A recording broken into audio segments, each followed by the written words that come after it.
कर्क लगन के लिए हम डिस्कस कर रहे हैं राहु और शुक्र कंजक्शन को, और ये आपके लिए सबसे पहले ही वीडियो रहेगी जहां हम देखेंगे आपके लगन या प्रथम भाव में राहु और शुक्र यदि स्थित हों तो ये यहाँ आपको किस प्रकार से प्रभाव दे सकते हैं। आपके चार्ट में शुक्र को देखा जाए तो वो आपके 11वें घर के स्वामी और 4th हाउस के स्वामी होकर यहाँ आ रहे हैं, और वो क्योंकि आपके लिए कारक ग्रह भी हैं इसलिए यहाँ मोस्टली जो परिणाम होंगे वो काफी बेहतर होंगे। अगर शुक्र वक्री हो गए हैं तो आपकी जो चाहत होगी शुक्र से रिलेटेड चीजों को लेकर वो हो सकता है उस वे में पूरी ना हो जिस वे में आप चाहते हैं। अब इम्पोर्टेंट ये है कि आपका लगन चंद्रमा का है, आप चंद्रमा से शासित होने वाले पर्सन है, तो जस्ट ऑलरेडी जो क्वालिटीज है आपके अंदर वो चंद्रमा की क्वालिटीज है ही, लेकिन शुक्र के लगन में बैठने से शुक्र का भी अब मेजर प्रभाव आपके लगन पर पड़ेगा। इससे आप बहुत ज्यादा ऑब्सेस्ड रहेंगे शुक्र से रिलेटेड चीजों को लेके। तो हो सकता है आप अपने आप को बहुत ज्यादा शो ऑफ करने लगे, अपने आप को कहीं न कहीं बहुत ज़्यादा लाइमलाइट में लाने लगे, या हो सकता है अपने आप को लेकर बहुत बड़े-बड़े ख्वाब देखें। इस प्रकार का राहु आपको काफ़ी ज़्यादा बोल्ड बनाएगा लगन में होने से। और अगर सूर्य का प्रभाव रहा, मंगल का प्रभाव रहा, तो ये और भी ज़्यादा चांसेज़ है कि शुक्र से रिलेटेड चीज़ों को पाने में आपको मदद मिलेगी। भले ही रिश्तों के लिए ये उतना अच्छा नहीं होगा। इसी तरीके से अगर स्त्री के केस में ये कंजंक्शन उसके लगन में है तो उसमें शुक्र से रिलेटेड क्वालिटीज बहुत ज्यादा होने की संभावना, और ऐसी जो स्त्री होगी वो बहुत ज्यादा नेम फेम पाएगी पुरुष की तुलना में भी। शुक्र यहाँ पे सबसे पहले देखा जाए तो वो 4th लॉर्ड है आपके चार्ट में। 4th लॉर्ड होने से बहुत ही ज्यादा लग्जरी के साथ या भोग विलास के साथ आप अपना जीवन स्टार्ट करेंगे। ये कंजक्शन के होते हुए लाइफ में जो कुछ भी आप अचीवमेंट्स पाना चाहेंगे, स्पेशली चाहे वो आपके धन लग्जरी को लेकर है, जीवन में बहुत ज्यादा सुख सुविधाओं को लेकर है, वो सब आप पाएंगे। अब यहाँ पे आपके रिश्तों को लेके जो मेनली प्रॉब्लम्स रहेंगी, जैसे अगर किसी स्त्री का चार्ट है तो वो स्त्री बहुत ही ज़्यादा अट्रैक्टिव होगी, पर्सनैलिटी उसकी बहुत ही ज़्यादा अच्छी होगी, और इवन उसके कुछ अदर रिलेशनशिप या अदर अफेयर्स भी हो सकते हैं, क्योंकि यहाँ शुक्र जस्ट आपकी कामुकता को बढ़ाने का काम करेगा, और क्योंकि आप चंद्रमा से शासित होने वाले पर्सन हैं, चंद्रमा भी एक स्त्री ग्रह ही है कहीं ना कहीं, इसलिए निश्चित तौर पे आपका जो स्त्रीत्व है वो बहुत ज्यादा मल्टीप्लाई होगा। लेकिन यहाँ आप अपने आप को इमोशनली कितना कंट्रोल कर पाती है ये बहुत इंपॉर्टेंट होगा। और अगर चंद्रमा का संबंध भी यहाँ राहु से बन जाए तो यहाँ आप में बहुत ज्यादा सनकीपन आ जाएगा और बहुत ज्यादा डोमिनेटिंग होंगे आप। पुरुष के केस में देखा जाए तो पुरुष के केस में भी ये जो शुक्र साथ बैठे हैं राहु के, वो लगभग सिमिलर क्वालिटीज प्रदान तो करेंगे, लेकिन यहाँ पर क्योंकि पुरुष है तो पुरुष में पुरुषत्व के गुण ज्यादा है, इसलिए यहाँ शुक्र आपके पर्सनैलिटी वाइज बहुत अच्छे साबित हो सकते हैं।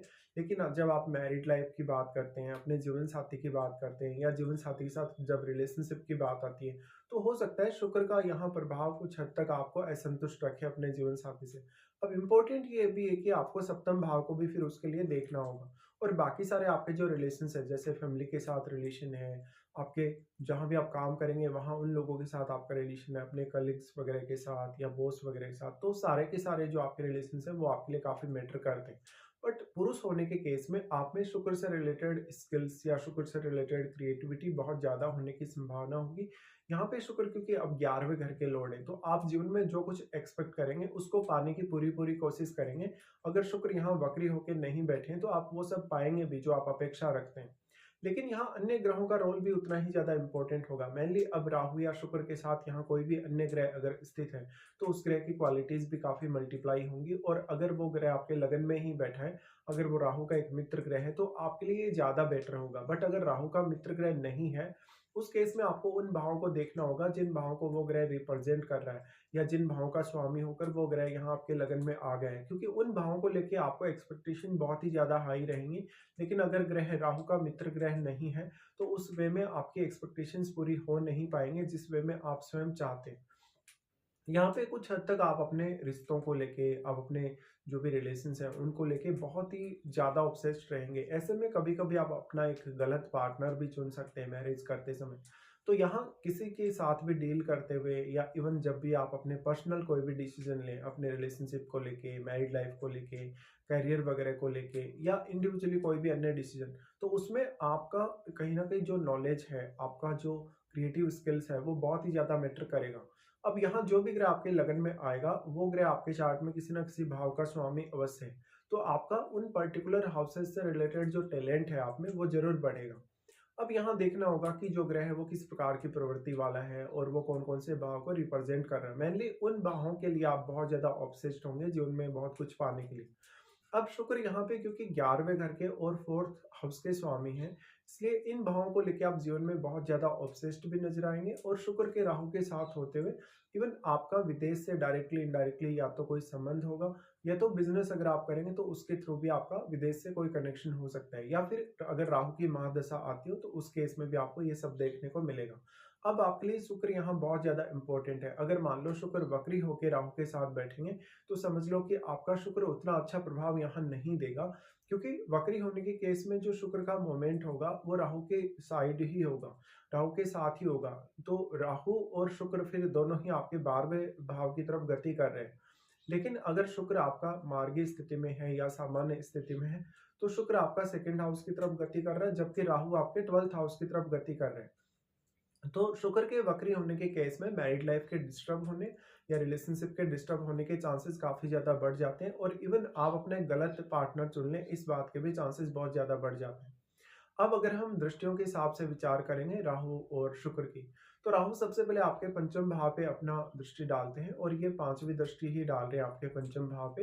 तो ऐसा राहु आपको टैलेंट बहुत अच्छा देगा। संतान के साथ रिलेशंस को लेके कुछ कुछ असंतुष्टियां आपके जीवन में हो सकती हैं। संतान के साथ आप बहुत ज़्यादा कनेक्टेड रहेंगे इमोशनली और मेंटली। लेकिन यहाँ जो सबसे बड़ी समस्या है आपको, वो कुछ हद तक आप लॉटरी सट्टा वगैरह की तरफ अगर आकर्षित होते हैं या किसी लव अफेयर वगैरह में पड़ते तब दिक्कत आ सकती है। राहु का प्रभाव पंचम भाव पर होने से आपके लिए पंचम भाव से रिलेटेड कोई भी प्रकार का क्रिएटिव वर्क करना आसान होगा।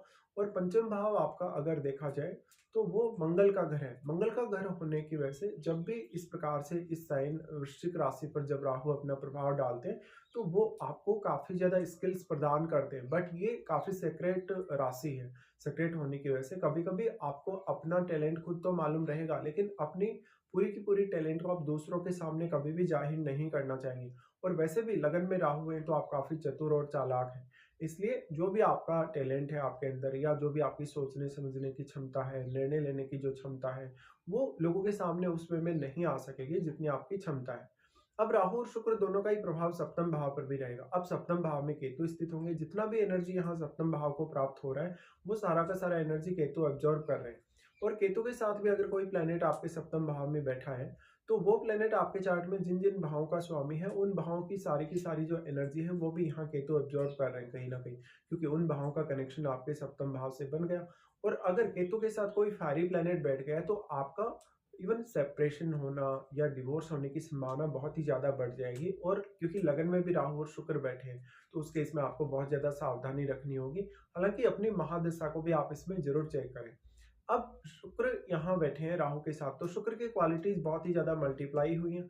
तो अब राहु की तुलना में शुक्र का प्रभाव केतु पर वैसे तो ज्यादा ही पड़ेगा, क्योंकि राहु का प्रभाव केतु पर है, बट राहु और केतु के बीच में 180 डिग्री का एंगल है। इस एंगल के होते हुए जितना एंगल होगा उतना ही प्रभाव यहाँ राहु अपना डाल पाएंगे, क्योंकि दोनों के मध्य एक अच्छा बैलेंस बना हुआ। बट शुक्र तो राहु के साथ बैठे हैं इसलिए शुक्र की क्वालिटीज बहुत मल्टीप्लाई हुई है। शुक्र से रिलेटेड जो एनर्जी वो काफी मल्टीप्लाई हुई है, तो वो यहाँ अपना जो प्रभाव सप्तम भाव पे डालेंगे। राहु की तुलना में शुक्र यहाँ ज्यादा स्ट्रॉन्ग प्रभाव डालने में सक्षम होंगे। बट जितना भी एनर्जी आ रहा है या जितना भी प्रभाव पड़ रहा है सारा का सारा वो केतु एक्सेप्ट कर रहे हैं या केतु एब्जॉर्ब कर रहे हैं। इस वजह से यहाँ फिर भी आपको कमी फील होगी। तो जब भी आप अपना पार्टनर चुनते हैं, किसी के साथ भी पार्टनरशिप वगैरह करते हैं, चाहे वो बिजनेस में हो, चाहे वो आपका मैरिड लाइफ हो या अदर कोई भी ऐसा काम करते हैं जो डायरेक्टली इनडायरेक्टली आपके सप्तम भाव से जुड़ा, तो यहाँ आप जो भी फैसला लेते हैं वो बहुत ही ज्यादा सही होना चाहिए, तभी जाके आपको संतुष्टि मिलेगी। अब क्योंकि केतु यहाँ स्थित है तो एक समय बाद आप अपने जीवन साथी को ब्लेम करना चालू कर देंगे। आप सेल्फ ऑब्सेस्ड बहुत ज्यादा रहेंगे तो जीवन साथी की केयर नहीं करेंगे या उन पर पर्याप्त रूप से ध्यान नहीं देंगे। इसके साथ ही आप अपने जीवन साथी की तुलना में बहुत कम हार्डवर्किंग हो सकते हैं और चालाक या चतुर ज्यादा हो सकते हैं। तो आप अपने जीवन साथी का इजीली फायदा उठाएंगे कभी कभी। अब यहाँ सप्तमेश शनि है तो शनि की स्थिति को भी जरूर देखिए। उसके बाद यहाँ राहु का प्रभाव आपके नवम भाव पे रहेगा।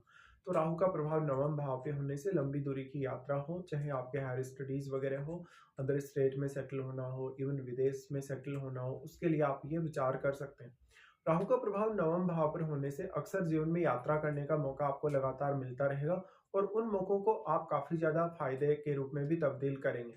तो इस प्रकार की स्थिति दिखेगी। अब इसमें आपकी महादशा का बहुत ही ज़्यादा इम्पोर्टेंट रोल होगा, क्योंकि किसी भी ग्रह की अगर आपको महादशा है, जैसे राहु की है या शुक्र की है, तो अगर राहु की दशा होगी तो शुक्र के परिणाम भी उसमें देखने को मिलेंगे। अगर शुक्र की दशा होगी तो उसमें राहु के परिणाम भी ज़रूर देखने को मिलेंगे। तो आपकी जो महादशा है वो कौन से एज पीरियड में आपको आ रही है, इसका बहुत ही ज़्यादा अहम रोल होगा अब आपके लिए। बट ये जो प्लेसमेंट बना राहु और शुक्र का, वो पुरुषों के केस में भी अगर देखा जाए, चाहे स्त्रियों के केस में भी देखा जाए, तो मैरिड लाइफ को लेके बहुत ज़्यादा प्रॉब्लम दिखा सकता है।